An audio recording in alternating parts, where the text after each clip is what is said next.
doctor Gerardo Rubén Sandoval Isaac, soy médico cirujano y partero, tengo especialidad en ginecología y obstetricia, tengo un posgrado en manejo del linfedema secundario a mastectomía, tengo ya 9 años en el camino de la medicina. Bueno, lo que pasa cuando el cuerpo humano tiene contacto con la molécula del 5-MeO-DMT, bueno, se absorbe, ¿verdad?, por el lecho pulmonar y automáticamente va a la circulación cerebral. El cerebro lo consume directamente sin necesidad de metabolizarlo. Se ha demostrado, bueno, tengo que mencionar, el 5-MeO-dimetiltriptamina es una triptamina que es familia de la serotonina, de la melatonina y de otros compuestos endógenos que están dentro de nuestro cerebro y que tienen sus funciones, ¿verdad? Entonces, debido a la similitud molecular que hay entre la serotonina y la dimetiltriptamina, eso le confiere la capacidad del cerebro de poderla absorber. Hay estudios del doctor Richard Strassman en el cual él postula que la glándula pineal, el tercer ojo, o la glándula hipófisis que se encuentra justo en el centro del cerebro, secreta de manera endógena dimetiltriptamina. Entonces, estamos reconociendo que la dimetiltriptamina es una molécula que el cuerpo la produce de manera natural.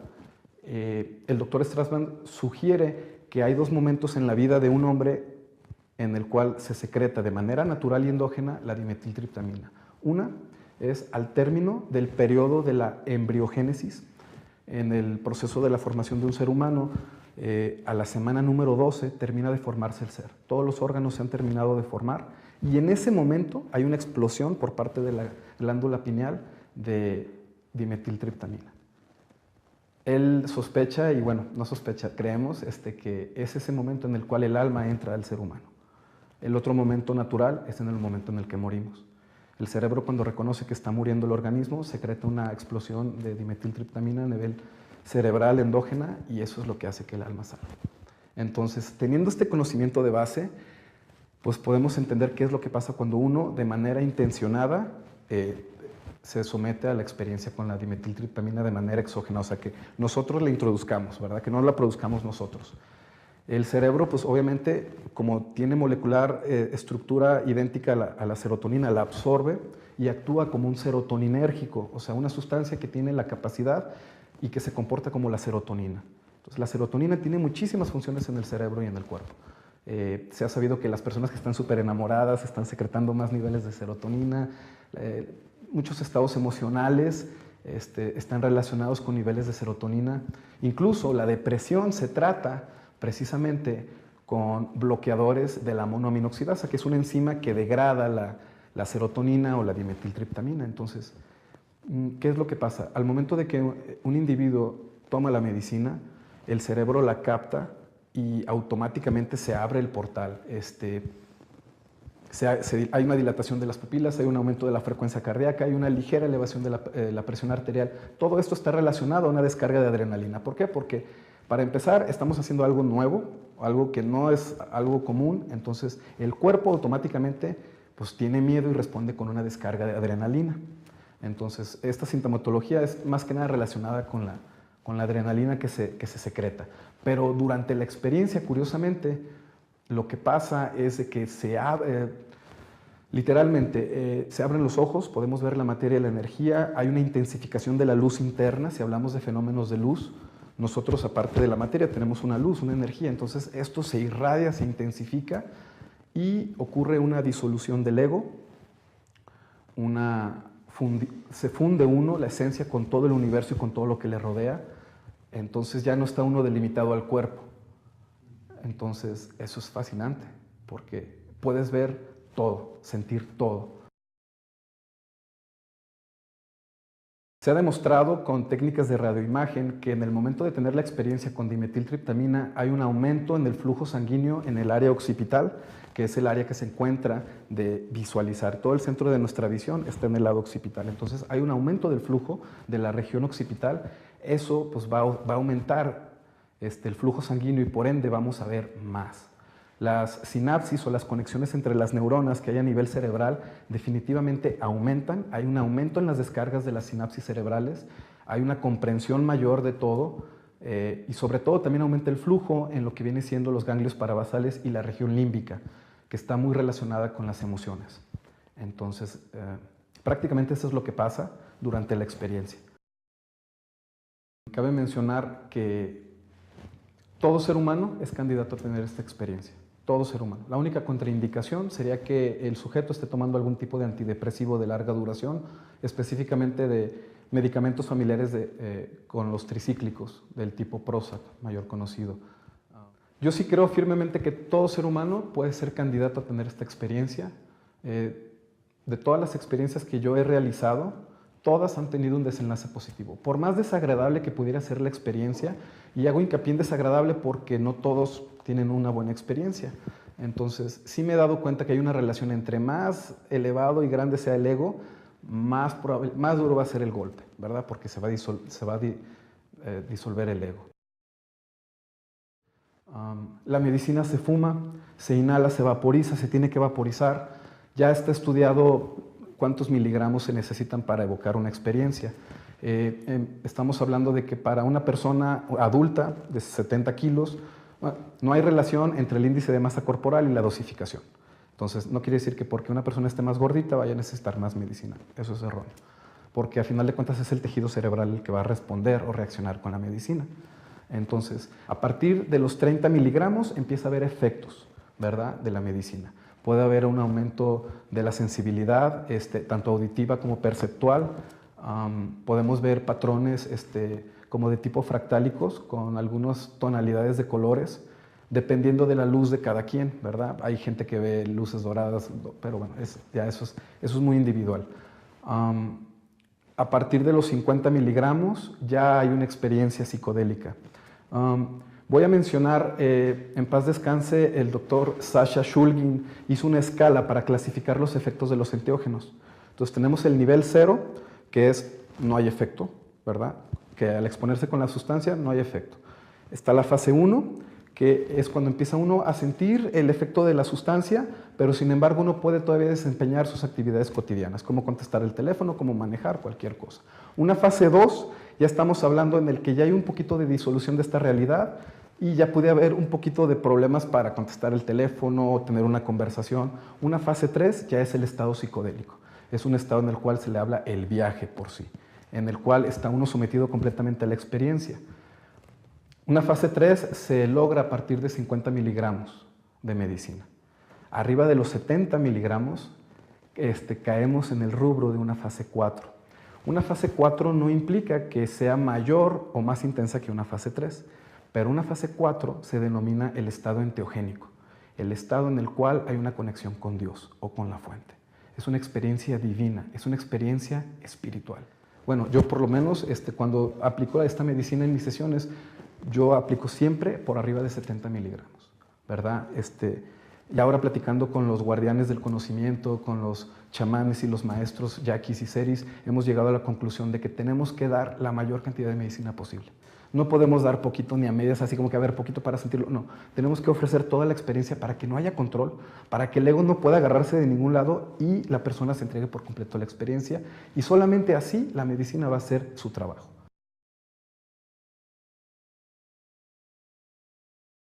Bueno, el DMT que está presente en la ayahuasca, en el brebaje de la ayahuasca, molecularmente hablando, es NN-DMT, NN-dimetiltriptamina.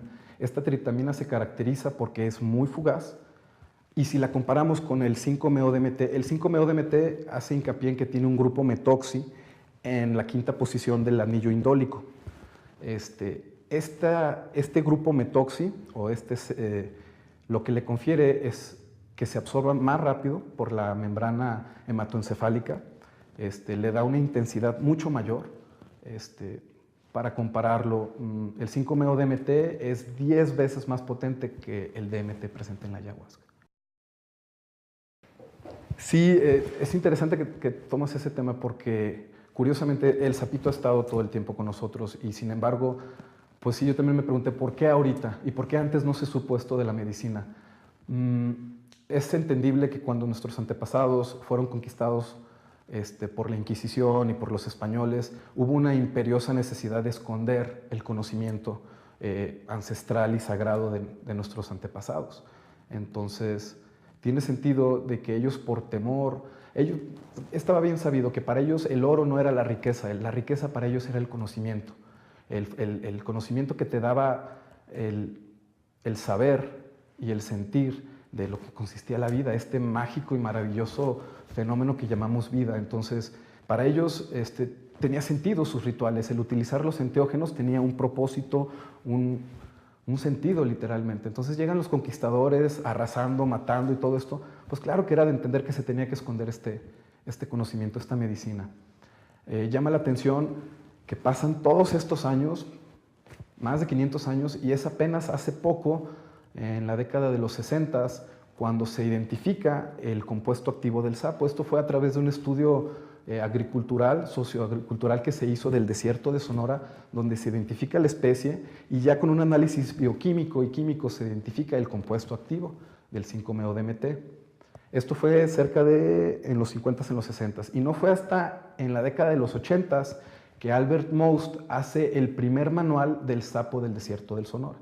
Este manual es muy ilustrativo, menciona el área donde abarca esta especie, cómo recolectarlo, cómo recolectar su medicina sin lastimar a la especie, muy importante. No se debe de lastimar al sapito ni se debe de matarlo para adquirir su medicina. Entonces, siento yo que esa fue la punta de lanza, ¿verdad? Albert Most, que seguramente no es su nombre verdadero, que dio a difundir este conocimiento. Esto fue en los 80s y no fue hasta que entra el siglo XXI que nos percatamos, ¿verdad?, de esta explosión de la dimetiltriptamina y del 5-MeO-DMT. Entonces tiene sentido. Si relacionamos la experiencia de la medicina con la luz, entonces tiene sentido de que esta medicina viene a relucidar con nosotros hoy y no antes, porque ahorita como especie es cuando más alejados hemos estado de la luz, de la fuente. Hemos estado hundidos en un laberinto de egoísmos y ambiciones materiales, el dinero, todas estas cosas, ¿no?, que nos están distrayendo constantemente. Entonces, tiene sentido. Uno que ha tenido la experiencia sabe por qué está relucidando ahorita y no antes. Esta medicina despierta al ser humano, lo desconecta literalmente. Si hacemos una analogía con la Matrix, es como hacerle caso a Morpheus. Esta es la cápsula azul, ¿no? Entonces, esta cápsula te va a liberar, te va a desconectar y te va a hacer ver de qué estás hecho, de dónde vienes y hacia dónde vas. Entonces tiene un potencial enorme. Todo ser humano, siento yo, que debe tener derecho a tener esta experiencia al menos una vez en la vida. Hoy en día se le ha querido dar un enfoque a todos los enteógenos para un uso médico, definitivamente. Estamos enterados de la asociación MAPS en Estados Unidos, una asociación multidisciplinaria que está en pro del uso de enteógenos para fines médicos. Yo como médico sí considero que los enteógenos tienen aplicaciones muy específicas. Dentro de los trastornos o enfermedades que pudieran ser candidatos a hacer tratamiento con la medicina sería la depresión, cualquier trastorno psiquiátrico del tipo maniático depresivo, pacientes con esquizofrenia. Todos estos pacientes pueden ser candidatos a tener la experiencia y tener un desenlace muy positivo. Esta molécula es muy noble, tiene un margen de seguridad bastante amplio. No ha habido un caso documentado de sobredosis porque es prácticamente imposible tener una sobredosis de este tipo de medicina. Hay un número limitado de receptores y hay un número también limitado de alvéolos pulmonares. Entonces tú no puedes ingerir más medicina de la que tu cuerpo ya adquirió. Entonces, una vez que se saturan los receptores, ya tu cuerpo ya no está recibiendo medicina. Aunque tú le sigas exponiendo la medicina, tu cuerpo ya no la absorbe más. Entonces, eso le da un rango de seguridad muy firme. Muchas personas han querido mezclar la medicina del sapo con otras drogas. Vamos a hablar, por ejemplo, ahorita de la marihuana. Con la marihuana he visto experiencias de que hay una intensificación de la experiencia del sapo. Puede sinergizar el sapito el hecho de combinarla con la marihuana. Pero personalmente yo no aconsejo que se mezcle la medicina del sapo con ninguna otra sustancia del tipo de drogas. El reconocer el ritual o el hablar en el contexto de una ceremonia es darle lugar a la medicina y el respeto que se merece. Es estar consciente de lo que se va a hacer y es hacerlo con una intención y un propósito. Tiene que tener un sentido. Si no, se pierde y si no puede haber muchos riesgos, ¿verdad? De tener una mala experiencia, un mal viaje, que seas presa de tus miedos y todo esto. Entonces, la importancia de que esta sea, que vaya de la mano con un contexto ceremonial, siento yo que es la manera adecuada de que debe de hacerse. La ceremonia en sí, nosotros no somos, bueno, yo no soy indígena, yo no soy ni seri ni yaqui, entonces pues no tengo por qué estar haciendo cantos en otras lenguas ni nada. Mi función, aparte de ser médico, de cuidar a la persona y de brindarle un ambiente de tranquilidad y de paz en el cual se sienta cómodo, ¿verdad? Es bien importante no interferir en la experiencia de la persona. El contexto tiene que ser ceremonial, se tiene que pedir permiso, ¿verdad? A Dios, al universo, al mundo, para tener la experiencia, y tenemos que dar gracias, ¿verdad? Por la experiencia a final de cuentas. Prácticamente en eso consiste la ceremonia. La ceremonia implica un cierto tipo de ayuno y de ciertos cuidados, ¿verdad? Hay que abstenerse de tomar alcohol, de comer alimentos ricos en tiramina como vino tinto, chocolates, carnes y todo esto. Es aconsejable no tener relaciones sexuales, no depletar tu energía sexual, de preferencia unos 3 días antes de la experiencia. Preparar tu cuerpo y reconocer pues, que vas a tener una experiencia. Entonces, en sí en eso consiste la ceremonia. En sí la experiencia son minutos. Al momento en que uno ingiere o inhala la medicina, al minuto va a ser lo más intenso de toda la experiencia, y lo más intenso va a durar cerca de 2 minutos, y de ahí ya viene una curva de descenso, ¿verdad? Gradual y progresiva hasta que uno se incorpora, y esto puede durar 15 o 20 minutos. Puede durar un poquito más, pero la persona ya regresó, ya está aquí, ya puede interactuar, ya puede hacer todo, pero regresa uno en un estado de paz, de tranquilidad, de relajación, que muchas de las personas se quieren quedar ahí un ratito más, ¿sabes? Acostados, sintiendo la medicina, pero no quiere decir que está durando más la experiencia. En sí la experiencia dura minutos, es súper fugaz. Es importante tener un periodo de integración después de la experiencia. No nomás se trata de darle la experiencia y órale, ahí te vas, ¿no? Y ahí a ver cómo te va después en la vida. Yo sí siento importante el darle seguimiento a la persona y entrar en un periodo de integración. A ver, sobre todo yo hago hincapié en que relate la experiencia en el momento en que regresa. ¿Para qué? También como un ejercicio mental, para que se almacene en la memoria de larga duración, ¿verdad? Porque, como lo comenté, caemos en la cotidianidad de que se nos olvidan las cosas. Entonces, muchas de las experiencias y de las vislumbraciones o conocimiento que adquirimos, podemos caer en el error de que se nos olvidan. Y volvemos otra vez a caer en patrones enfermizos, en compulsiones, enfermedades, adicciones, qué sé yo. Entonces, sí es importante que en cuanto tenga uno la experiencia, trate uno de escribirla, de relatarla, para uno, no para el que, ¿sí? No por chisme ni por morbo, sino para integración de la persona. Yo sí creo que esta es la única sustancia que tiene ese poder, de poder resetearte toda tu historia personal, de poder... sí, definitivamente. Yo sí siento y tengo fe de que esta medicina sí tiene ese potencial, sí te puede cambiar la vida, sí te puede matar, en el sentido espiritual o simbólico de que vuelves a nacer y vuelves a vivir otra vez. Que lo que hace la medicina es que te pone un espejo enfrente de ti, y te hace ver quién eres y qué has hecho y qué le has hecho a tu cuerpo, y te hace sentir qué es tu cuerpo, que es un templo sagradísimo, y te hace sentir tantas cosas tan positivas y tan medicinales, que de ahí radica el efecto sanador. Esta medicina tiene ese poder, y pues es un regalo que se vino a difundir en estos tiempos, y como mencioné antes, es aquí y ahora. O sea, ahorita es cuando.